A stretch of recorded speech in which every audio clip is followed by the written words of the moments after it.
হাজার মানুষের সামনে দাঁড়িয়ে আছেন বাংলাদেশের সবচেয়ে বড় রকস্টার, কিন্তু মঞ্চের আলো নিভতেই যেন বেরিয়ে আসে অন্য এক মানুষ, ভাঙা এবং একা একটা মানুষ।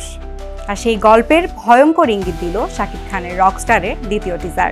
প্রথম টিজারে ছিল শুধু উন্মাদনা, লম্বা চুল, আগুনের লুক আর স্টেজ কাঁপানো এক রকস্টার।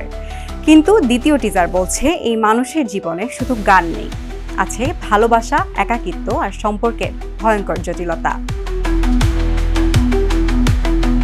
সবচেয়ে বেশি আলোচনা এখন টিজারের একটি গান, নো ওয়ান লাভস মি।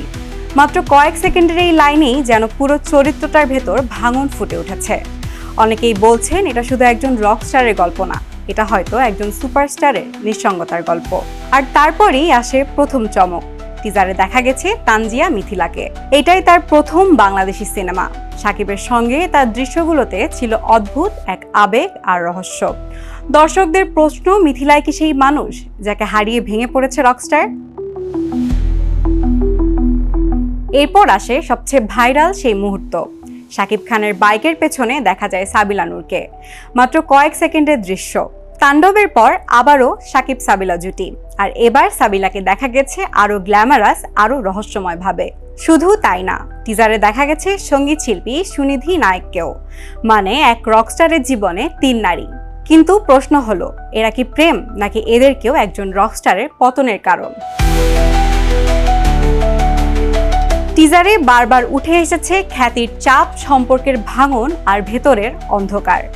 একদিকে হাজারো মানুষের ভালোবাসা, অন্যদিকে নিজের জীবনের ভয়ঙ্কর এক শূন্যতা। আর সেই কারণেই অনেকেই বলছেন রকস্টার শুধু অ্যাকশন বা রোমান্স না, এটা হতে পারে একজন তারকার উত্থান আর ধ্বংসের গল্প। ঈদুল আজহায় মুক্তি পাচ্ছে সিনেমাটি, আর দ্বিতীয় টিজার প্রকাশের পর দর্শকদের আগ্রহ এখন কয়েকগুণ বেড়ে গেছে। কারণ সবাই এখন একটাই উত্তর জানতে চায়, শেষ পর্যন্ত এই রকস্টারকে সত্যি কেউ ভালোবেসেছিল, নাকি নো ওয়ান লাভস মি কথাটাই সত্যি? আপনার কি মনে হয়, রকস্টার কি শাকিব খানের ক্যারিয়ারের সবচেয়ে আবেগঘন সিনেমা হতে যাচ্ছে? কমেন্টে জানান। আর এমন আরো এন্টারটেইনমেন্ট আপডেট পেতে ফলো করুন বাংলা নিউজ 24 এন্টারটেইনমেন্ট।